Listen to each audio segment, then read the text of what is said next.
The thundering hooves of Kieran Dalton's stallion echoed across the barren plains as rain pelted down from an angry Wyoming sky. His weathered face, framed by a soaked leather hat, remained stoic despite the storm, just as it had remained through every hardship his 30 years of life had thrown his way. The year was 1878, and the frontier had given and taken from him in equal measure, a ranch that was finally turning a profit, and a loneliness that deepened with each passing season. Kieran pulled his horse to a stop as lightning split the darkening sky. Squinting through the downpour, he made out the silhouette of his cabin in the distance. The modest structure stood as a testament to 3 years of hard work after leaving behind a deputy's badge in Colorado territory. Here, 20 miles outside of Whispering Pines, Wyoming, he'd built something that was entirely his own. His boots hit the mud with a squelch as he dismounted, leading his horse, Thunder, to the stable adjacent to the cabin. After settling the animal with feed and a thorough brushing, Kieran made his way to the porch, shaking off the rain like a dog. The familiar creak of the floorboards welcomed him home. The cabin was dark and silent, just as he'd left it that morning when he'd ridden out to check the north pasture fence line. Kieran struck a match, bringing the oil lamp to life, casting long shadows across the sparse furnishings: a table with 2 chairs, a cast-iron stove, a bookshelf with a handful of dog-eared volumes, and a bed tucked into the corner. He hung his dripping coat and hat on the hook by the door before stoking the dying embers in the stove. The warmth would be welcome against the chill that had settled in his bones. Kieran moved efficiently through his evening routine, heating up beans and salt pork, slicing bread he'd traded for at the general store 3 days prior. As he ate in silence, the only sounds were the scrape of his fork against the tin plate and the persistent drumming of rain on the roof. Occasionally, thunder would roll across the sky, but Kieran barely registered it. The storm outside was nothing compared to the quiet within. After washing his dishes, he settled into the chair by the window with a book. The words blurred before his eyes as exhaustion began to claim him. Just as he was considering turning in for the night, a sound cut through the rain, a sound that didn't belong to the storm. Knocking. 3 sharp raps on his door. Kieran's hand instinctively moved to the revolver at his hip. Visitors were rare in these parts, especially during a storm and especially at night. He moved cautiously to the door, positioning himself to the side before calling out, "Who's there?" No answer came, only another set of knocks, weaker this time. With his gun drawn, Kieran unlatched the door and pulled it open in one swift motion. The light from his lamp spilled onto the porch, illuminating a figure huddled against the railing. A woman, soaked to the skin, her dress caked with mud and torn in places. Her face was partially hidden by wet hair plastered against her cheeks, but Kieran could see blood mixed with the rainwater. "Madam," he questioned, lowering his weapon but not holstering it. She raised her head slowly, revealing eyes the color of a summer sky, now clouded with fear and exhaustion. "Please," she whispered, her voice barely audible above the storm. "Help me." As if responding to a command he didn't consciously hear, Kieran holstered his gun and stepped forward. The woman swayed, her strength finally giving out. He caught her before she hit the porch, lifting her into his arms. She was lighter than he expected, fragile almost, but there was a tenseness to her body that spoke of a will not easily broken. Kieran carried her inside, kicking the door shut behind them. He placed her gently on his bed, concern mounting as he took in her condition. Her breathing was shallow, her skin cold to the touch. A gash across her forehead still seeped blood, and bruises were beginning to form on her wrists and along her jawline. "Madam, can you hear me?" he asked, grabbing a clean cloth and dipping it in the basin of water by his washstand. "I need to tend to that cut." Her eyes fluttered open, focusing on him with effort. "Thank you," she managed before closing them again. Kieran worked methodically, cleaning the wound on her forehead and checking for other injuries. Her dress was beyond salvaging, torn and stained beyond what even the most determined laundress could hope to rescue. But it was the marks on her wrists that troubled him most. Rope burns, fresh and raw. She had been bound, and recently, as he worked, Kieran tried to piece together what might have happened to her. A robbery gone wrong on the stagecoach, perhaps? A runaway bride from an arranged marriage? Or something darker that had her fleeing through a storm to his isolated cabin. He found a clean shirt in his trunk, far too large for her slender frame, but dry and warm. With as much propriety as the situation allowed, he helped her out of the ruined dress and into the shirt, keeping his eyes averted as much as possible. Throughout it all, she drifted in and out of consciousness, murmuring words he couldn't quite catch. Once she was settled under the blankets, color slowly returning to her cheeks, Kieran pulled the chair closer to the bed and settled in for a long night. He wouldn't sleep not with a stranger in his home, and questions mounting by the minute. "What's your name?" he asked softly, though he didn't expect an answer. To his surprise, her eyes opened again, clearer now. She studied him for a long moment, as if weighing something in her mind. "Marisol," she finally said, the name falling from her lips like a confession. "My name is Marisol." Kieran nodded, offering a small smile. "I'm Kieran Dalton. You're safe here, Marisol." The relief that washed over her face at his words made something shift inside him, a protective instinct he hadn't felt in years. She closed her eyes again, exhaustion claiming her, but her breathing was steadier now, more peaceful. As the storm continued its assault on the cabin, Kieran kept his vigil. He didn't know this woman, didn't know her story, or what danger might be following her, but somehow, in a way he couldn't explain, his heart had already decided to stand between her and whatever had driven her to his door. Morning brought with it clear skies and the soft golden light of dawn filtering through the cabin windows. Kieran, who had dozed off in the chair some time before sunrise, woke with a start. His hand instinctively reached for his gun until his eyes fell on the woman Marisol still sleeping in his bed. In the daylight, he could see her more clearly. Her hair, now dry, was a rich chestnut brown with strands of copper that caught the sunlight. Her face, though marked by the previous night's ordeal, held a quiet strength in its features. She was younger than he'd first thought, perhaps mid-20s, but there was something in the set of her jaw that spoke of experiences beyond her years. Kieran moved quietly about the cabin, stoking the fire and putting coffee on to boil.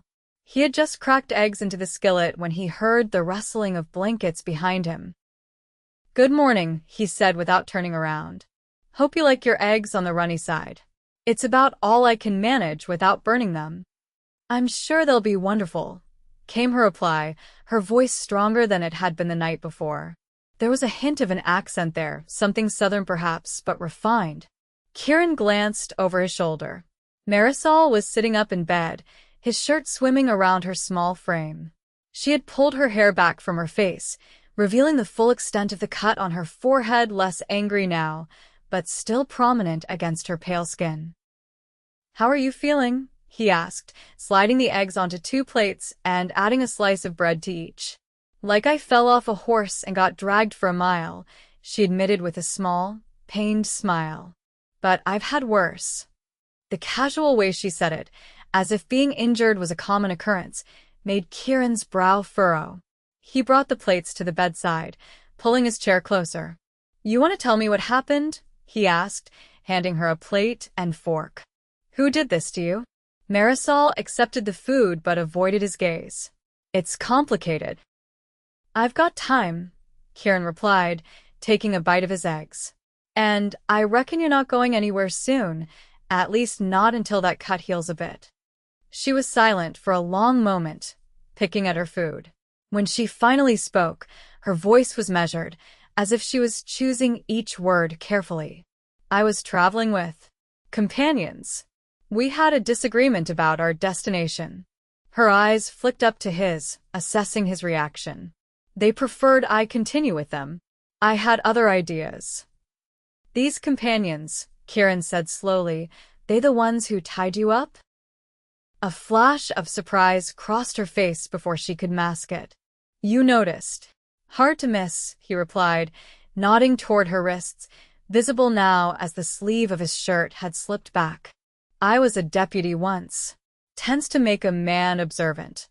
Something closed off in her expression at the mention of his former profession. "Then you should know it's sometimes better not to ask too many questions." Kieran set his plate aside, leaning forward with his elbows on his knees. "Maybe.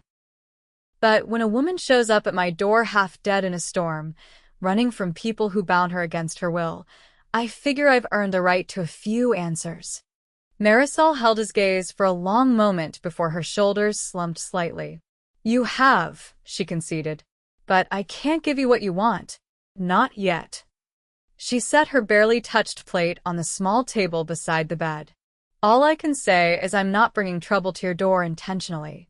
I didn't know this cabin was here until I saw the light. I was just running." Kieran studied her, taking in the earnestness in her eyes alongside the fear that still lingered there. His instincts, honed by years of separating liars from truth-tellers, told him she wasn't being entirely forthcoming, but neither was she lying outright. "All right," he finally said, standing to take the plates. "For now, that'll do. But I should warn you, my nearest neighbor is 10 miles west, and town's another 10 beyond that. If you're planning to keep running, it's a long way to go." "I'll manage," she said, though the statement lacked conviction. Kieran nodded, turning to wash the dishes. "You're welcome to stay until you're stronger. I've got work to do around the ranch, but I'll be close by if you need anything." "Thank you," Marisol said softly, "for everything." As Kieran headed out to tend to his chores, he couldn't shake the feeling that despite his better judgment, he was already more invested in this mysterious woman's welfare than was wise. But something about her called to a part of him he'd thought long dormant, a part that remembered what it was to care for someone beyond himself. The days that followed fell into a rhythm neither of them had anticipated. Marisol regained her strength quickly, soon insisting on contributing to the daily chores despite Kieran's protests. She proved adept in the kitchen, transforming his simple provisions into meals that reminded him of home cooking he hadn't tasted since his mother passed. They spoke little of her past or the circumstances that had brought her to his door. Each time Kieran broached the subject, Marisol would deflect with a skill that both frustrated and impressed him. Instead, their conversations centered on safer topics, books they had read, places they had seen, the changing weather as spring began to assert itself over the Wyoming landscape. On the fourth day, Kieran returned from checking his herd to find Marisol on the porch, wearing one of his old shirts tucked into a pair of trousers she'd somehow managed to alter to fit her smaller frame. Her hair was braided back, and she was sighting down the barrel of his spare rifle with a familiarity that told him this wasn't her first time handling a firearm. "Planning on shooting something?" he asked, dismounting from Thunder with a raised eyebrow. Marisol lowered the rifle, a slight flush coloring her cheeks. "I hope not. But a woman alone should know how to protect herself." "You expecting to be alone?" Kieran asked, leading his horse to the water trough. She shrugged, her eyes drifting to the horizon. "It's the natural state of things out here, isn't it? Everyone eventually ends up alone." The resignation in her voice struck a chord within him. "Doesn't have to be," he said before he could think better of it. Marisol's eyes snapped back to his, surprise evident in their blue depths. For a moment, it seemed she might say something, but instead, she simply nodded and went back inside, leaving Kieran to wonder at the sudden tension between them. That evening, as they sat on the porch watching the sunset paint the sky in shades of orange and purple, Marisol broke the comfortable silence. "I was married," she said abruptly, her gaze fixed on the distant mountains, "to a man named James Sullivan. He owned a shipping company in New Orleans." Kieran remained still, afraid that any movement might cause her to retreat back into silence. He finally prompted when she didn't continue. "He died," she said, her voice flat. Or, at least, that's what I was told. A storm took his ship off the coast of Florida. She turned to look at Kieran, her eyes hard. I buried an empty casket and inherited everything, the business, the properties, his debts. And someone didn't like that arrangement. Kieran guessed, pieces beginning to fall into place. Marisol's laugh was brittle. His brother, Thomas, was particularly displeased. He felt a woman had no right to the Sullivan legacy. She traced a finger along the fading rope burns on her wrist. He made his feelings quite clear.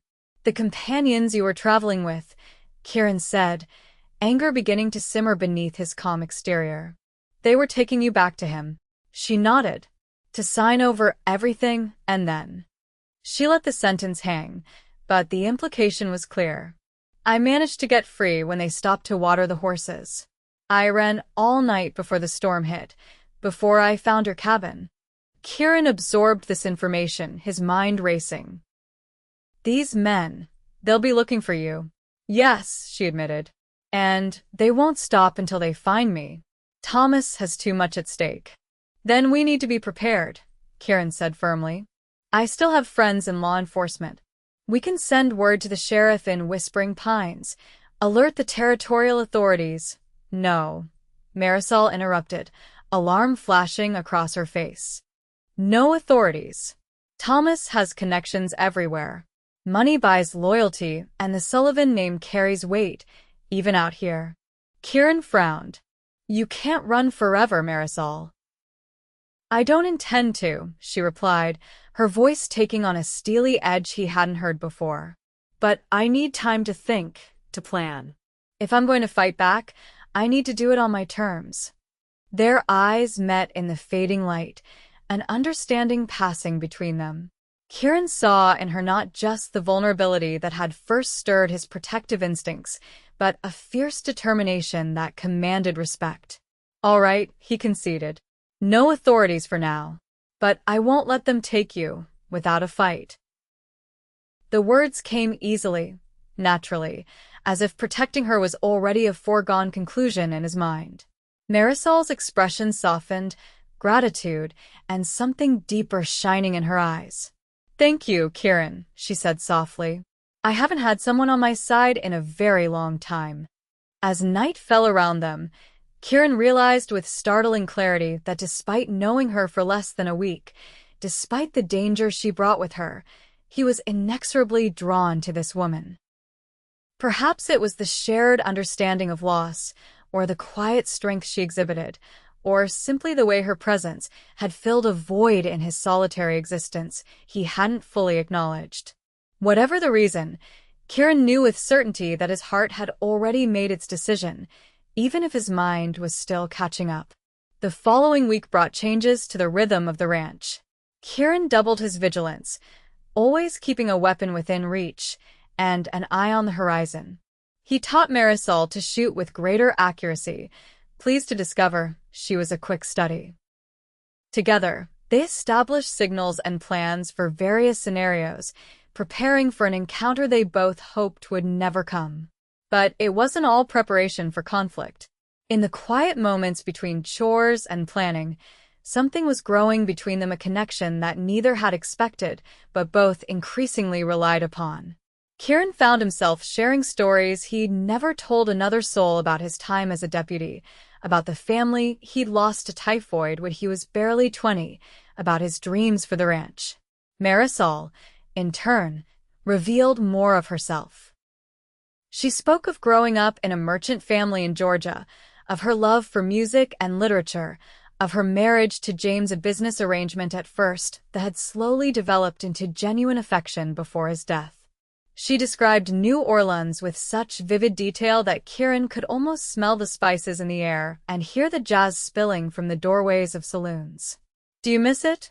He asked one evening as they sat by the fire, a chessboard between them that neither was paying much attention to. Marisol considered the question, her fingers idly tracing the carved wooden queen. Parts of it, she admitted. The music, the food, the sense of life always happening around you. She looked up, meeting his gaze. But I don't miss feeling trapped, which is what it became after James died. Thomas made sure of that. Kieran moved a pawn forward, more to give his hands something to do than as part of any strategy. And now, do you feel trapped here? Her smile was genuine, warming him more than the fire ever could. No. Here I feel. She paused, searching for the right word. Free.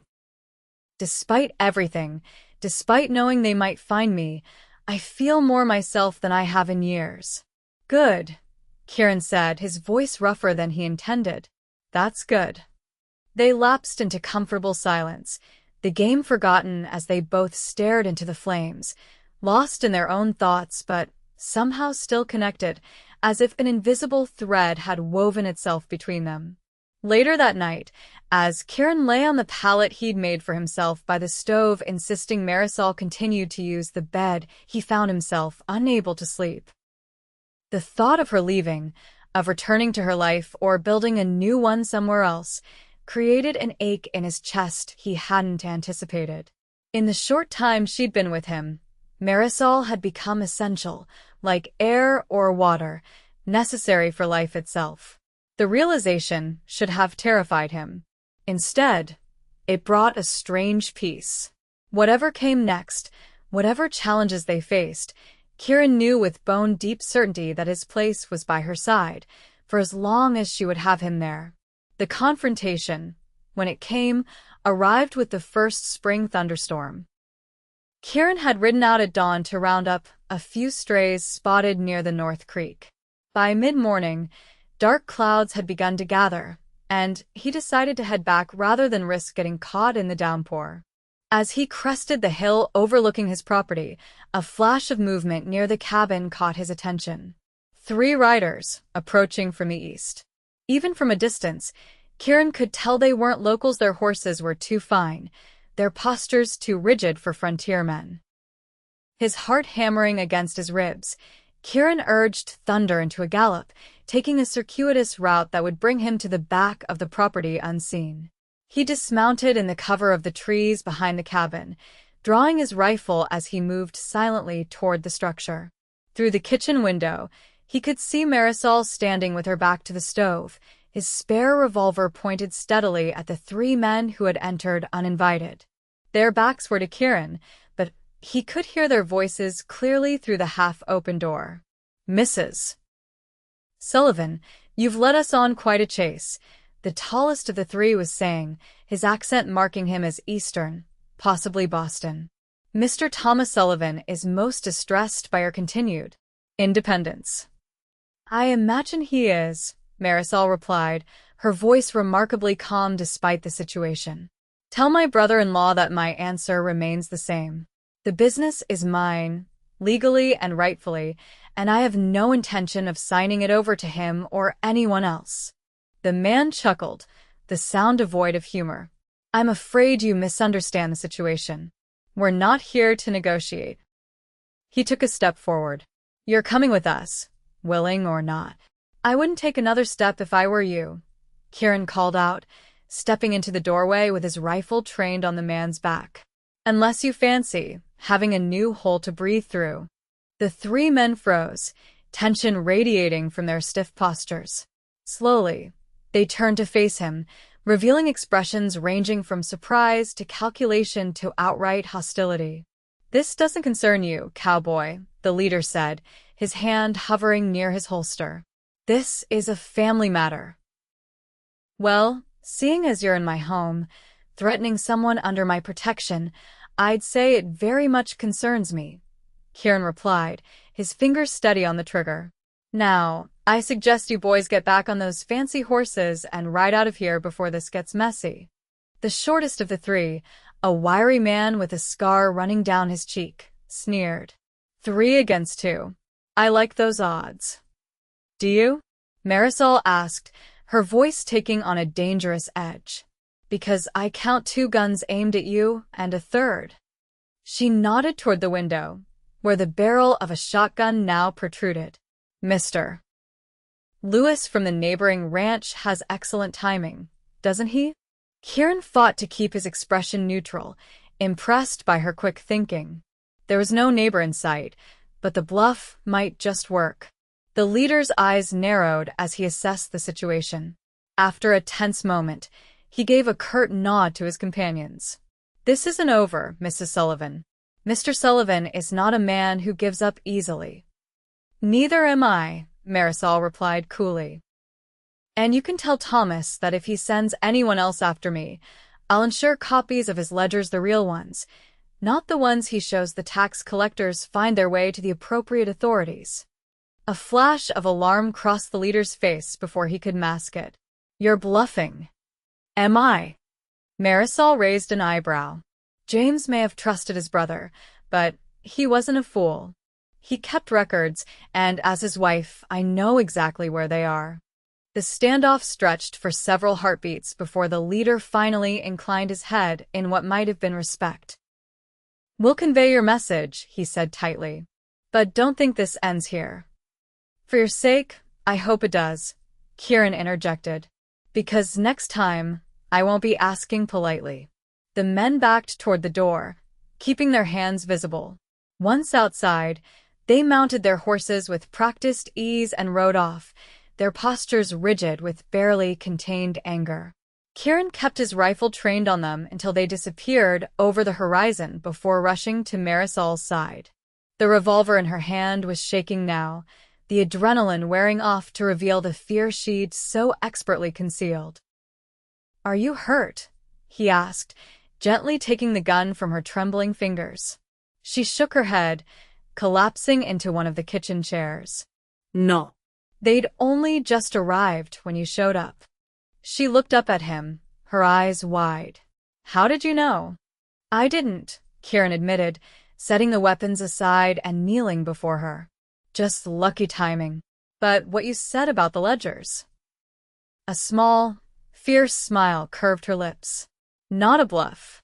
James was meticulous about recording his brother's indiscretions. Insurance, he called it." She reached out, her hand finding his. "It's why Thomas wants control so badly. The shipping business is profitable, but it's also the perfect cover for his less legitimate ventures." Kieran squeezed her hand, marveling at her courage and quick thinking. "Do you think they'll come back?" "Not those three," Marisol said with surprising certainty. "They're hired hands, not devoted followers. And Thomas won't risk exposure." Her expression sobered. "But it doesn't change anything. I can't stay here, Kieran. I've already put you in enough danger." "No," he said firmly, the word bursting from him with unexpected force. "No, you're not leaving." Surprise registered on her face, followed by a softening around her eyes. "Kieran, I can't ask you to." "You're not asking," he interrupted, rising to his feet but keeping hold of her hand. "I'm offering." "Stay." "Here. With me." The words hung between them, weighted with meaning beyond their simple syllables. Kieran hadn't planned to speak so plainly, but now that he had, he felt no regret, only a desperate hope that she felt even a fraction of what had grown in his heart over these past weeks. Marisol stood slowly, her eyes never leaving his. "Why?" she asked softly, though the way her hand tightened around his suggested she already knew the answer. "Because in all my years, I've never met anyone like you," Kieran said honestly. "Because the thought of you leaving tears something open inside me that I don't think would ever heal. Because..."